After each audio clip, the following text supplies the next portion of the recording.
This is the vehicle configuration section. Not all items may be on your vehicle necessarily. Let's start with driver assistance. Press the OK button and the right arrow. The first one is collision avoidance, which is your braking system that will automatically brake the vehicle when it gets too close to a car in front of it, and that's AEB, automatic electronic braking, on or off. Just hit the OK button to activate it or deactivate it. Cross traffic detection is for the reversing of the vehicle. When a vehicle is about 3 seconds away from a T-bone incident, you can turn that on or off. It'll warn you very loudly, audibly, just by hitting the menu OK button. Arrow back again. Go down one from driver assistance. Lane departure warning, on or off. And that will let you know if you should go into a lane or not, if there's a vehicle in your way, and your mirror will notify you by a blinking vehicle that you see on the left side. The blind spot monitor, on or off again with the OK button, is your blind spots. If there's a car coming near you, again, in your blind spot, it will alert you and you will be notified on or off with the button. It says OK on your steering wheel. Going down again after driver assistance is your trip odometer. Press the right arrow as it says, and your trip bank will be trip A, which is continuous. Trip B is your second continuous trip. Your trip auto will reset every time per trip. So, and if to reset any of those, just hold down the stick shift button at the turn signal end. Basically the turn signal stock button at the end that says I on it. Next from there is your display, and hit the right arrows to launch that one. You can have the map from the GPS between the gauges if you choose this one. Again, hit menu OK, that'll do that for you. Flashlight effect will light up your gauges on your two gauges, if you will. Your speed and your RPMs will light up as the arrow moves. Otherwise, if it's off, it'll be completely lit up. And your info panel, when you're not using your maps, by the way, can be your logo, the clock, what you're chosen to listen to as far as your music, media, etc. Driver assistance will let you know your lane departure information and all the other items related to travel. And your trip summary will have your trip odometer, current odometer, and your fuel. Arrow back to get out of there. Your theme can be changed by pressing arrow up and down to choose it, and your OK button will make your graphics change on your gauges. And you'll see that as you go through. Technical is the default. Arrow back. And your units are simply changed for analog and in miles per hour or kilometers per hour. Going back, and I'm using the arrows on the left side of the steering wheel. Your units, obviously, miles per gallon for your trip, as opposed to kilometers. Tire pressure can be measured in PSI and the other European choices, PSI being the most common. Temperature, obvious Celsius or Fahrenheit, and again, use your arrow up, down, and hit your button in the middle, which is OK to choose. All right, and then language, again, arrow down and then to the right to choose it. UK English will call your trunk the boot and the hood the bonnet, and the word tires with a Y. Otherwise, choose US English if you're here, or you can challenge yourself in other languages by using the arrow. There's multiple, as you can see. And again, arrow up and down, and then hit the menu OK button to select it. Arrow left to get out. Next, general vehicle settings, hit OK or the right arrow. Security features will, at the top here, audible lock warning will beep when you lock or unlock the vehicle. Otherwise, if you choose it off, it's going to be silent. Two-stage unlocking, again, on-off with the selected box.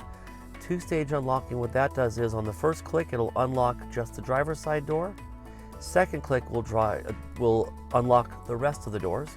And that's for security. Most people should choose the two-stage because that way they're protected by someone hiding on the passenger side when they unlock the doors. If it's off, all four doors will unlock and unlock at the same time.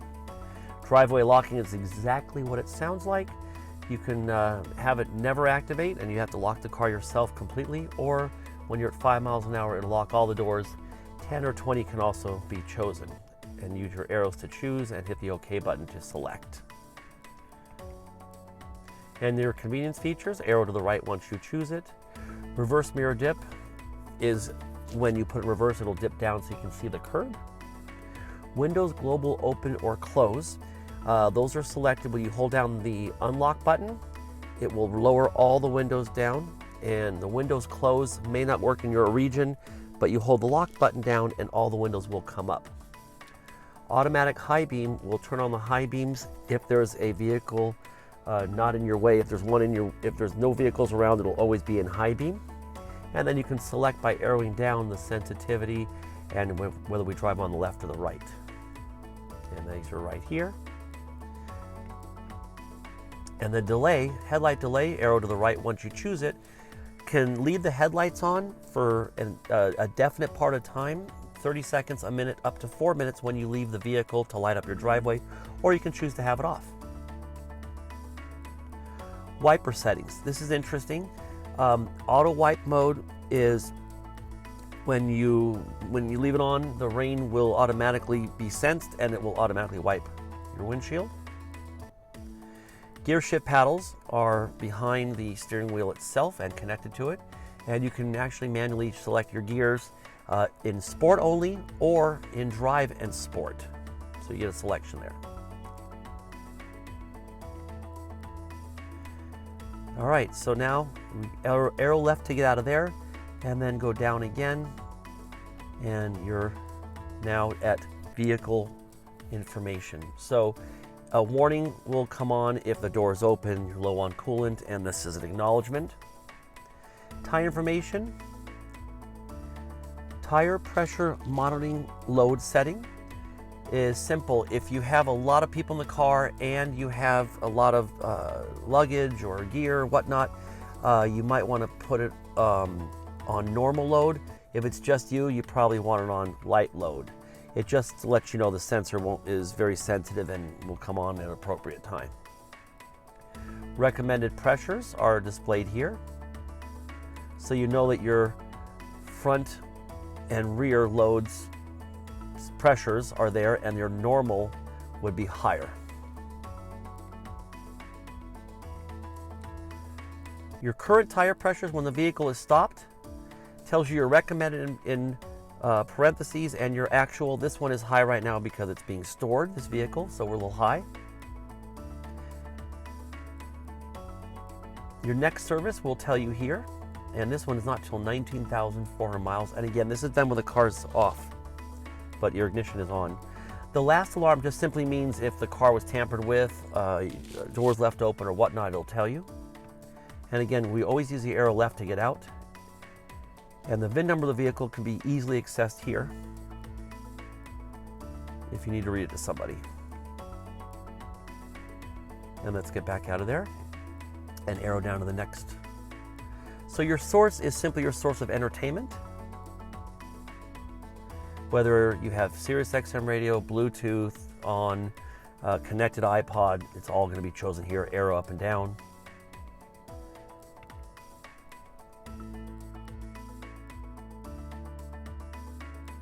So here we are at the infotainment screen. Just to make sure you're there, just hit the home button, and these three sections will show up: your navigation, your media, and your phone. Let's start with the navigation. Tap on the main part, and you'll sign in your account, which we can get to later. Otherwise, tap on the main area. Your map comes up with your location. This button here is the north up, or direction of travel. We happen to be heading north in this instance. And this button here is going to bring you back to your menu. And this button here is your zoom in and out. And your layer button is right here, and you can show traffic, two-dimensional satellite imagery, or a compass on the right side of the screen. Let's go back by hitting arrow back. Now let's say you want to put an address in. So we start here at the main menu. The first button will send you home. The second one is search, and the other one is your destinations you went to prior. In this case, let's do an address.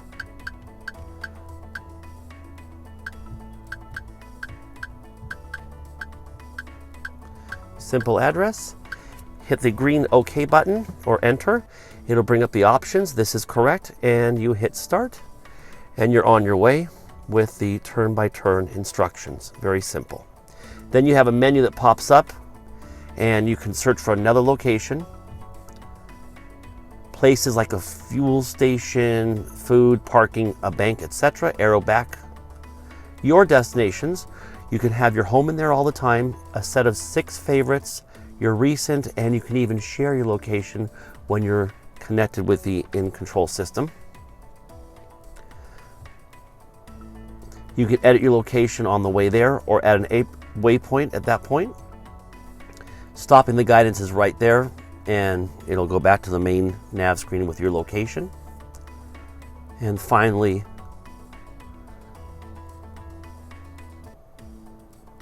you can have a commute, which we'll explain at another time, and custom searches are anything you search for prior by name of a location or a person. You can put the name of the person with their address. And that's your basic navigation features. Let's go back home. Media is quite simple. You have your sources here on your left side, and that's simply your Sirius XM radio, your Bluetooth, or anytime you put a movie in the USB. And with you can do a star by making it a favorite, just like your radio, and this in this case is your satellite radio. This is how you can search for a particular station, channel, whatnot. These circled stars are your quick favorites, and we'll show you right now. We go back to Hip Hop Nation, in this case. Go to your media, and now you're on your Sirius, and these are those quick favorites, just a real quick at the bottom. Otherwise, your conventional favorites will come up on a favorites list with a regular star. This one happens to be on both. And your right side screen will just give you reference to your other active screens like your navigation or your phone on this side here in this case. And then back home, your phone you'll connect to Bluetooth. Just hit that, make sure on your phone you're searchable. Click on it and it'll give you a passcode and they'll both match.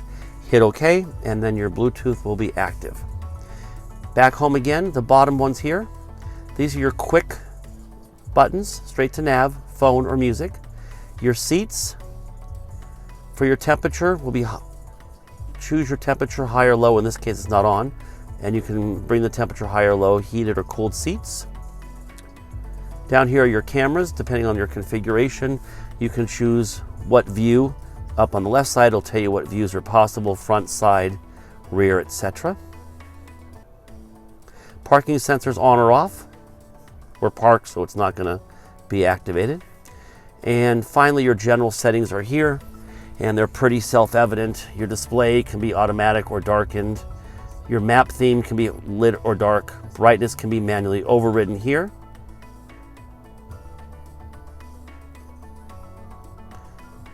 See, it's getting brighter or darker. And your home settings can be this main screen with wallpaper choices in the background.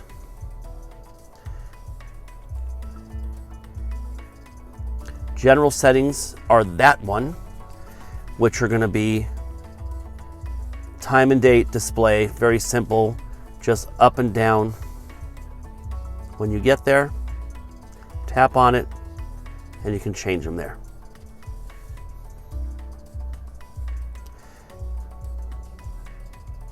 Display off is there, or here on your main screen. Let's go back to the settings, walk you through it. All settings. We did that. Features. This is where you customize your home, your navigation, your media. These are samples of how you'd like to modify each particular section of the vehicle. Connectivity is very important. Your Bluetooth was set up already in the mode I showed you earlier. Your mobile data is simply connecting the vehicle to the internet once you have your SIM card in. And then once that's selected, you can make the car a hotspot for your guests that have up to 8 devices. Or if you're outside or want to use your phone for that, you can turn this on and use your phone as a hotspot for the whole car. And then it's specific to Apple or Android phones as well. And if there's a software update, you would hit it here and the car will update this way when you're connected anywhere. And this one, in this case, it's up to date.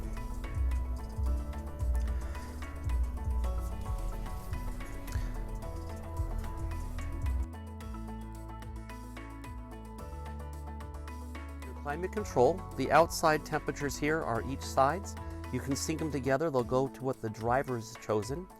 This is your rear window electric defrost, hazards, and where you want the air to go, which will then show up on your screen above it.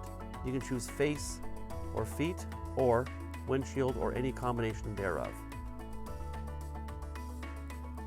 Continuing on, this is a quick shortcut to the seat temperature, which we saw you can change on the upper screen.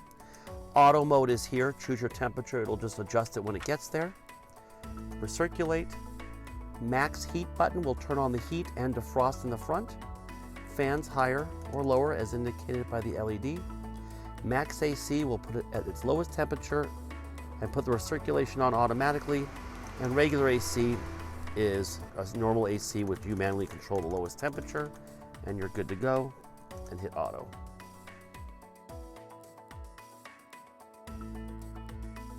For your steering wheel controls, this is your main menu button, and these are your 4 arrows.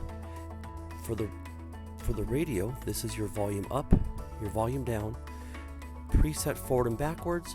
Hold this down, it'll go to the next available station. The mode will switch your music sources, your voice activation button, and your phone hang up and call button. Horn is in the middle. Heated steering wheel button. Speed limiter. Cancel cruise control. Set cruise control. Resume cruise control. Press the brake to stop. And these are increments of 1 mile per hour every time you are on your cruise control.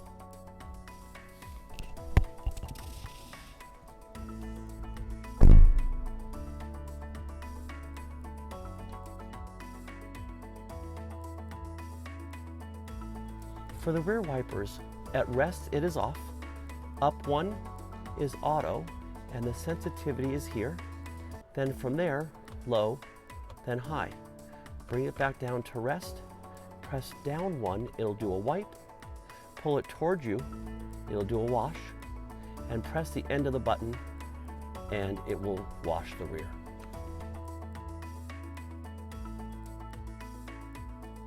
For the lights, toggle once for parking, up for headlights, all the way for auto.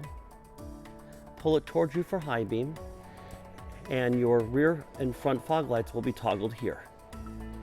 For the information screen, hit the end of it. Otherwise, down is left, up is right.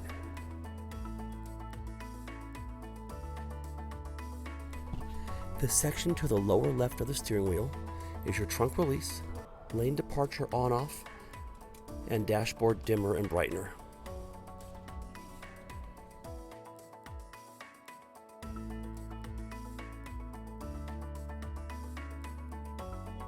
For those vehicles that have the lower screen, your first choice is your climate. Turn it on, it lets you adjust the direction of the air, whether it's windshield for defrost, face or feet, or any combination thereof. And you can sync the temperatures left and right, which is selectable below. Air conditioning button is here for your compressor. Recirculate, front and rear electric defrost are down there. These are dual purpose buttons, so if you want to do the fan control, what you'll do is you'll hit the button here, tells you what it's on, tap it, and the temperature now becomes the volume of air. Tap it again, and now it becomes the temperature for that right side passenger. For your heated and cooled seats, simply press one of the buttons. Left is for cold, for those equipped, and right is for heat to whatever degree you want. Max AC buttons are here. That'll actually go the lowest temperature possible and the highest fan. And then to do the rear air, top to front, it'll go to the rear, and then rear will go to the front, and your on-off and fan selectable are the same. Shut that off for now. All the way down, we'll shut it off after you turn off your max AC. Your seats, whether you have massage seats or not, you'll know based on what you see here. In this case, this has the heat and cooled control, or you can do your combination for your massage, and that goes for both sides. It stays on for 15 minutes and then it goes away.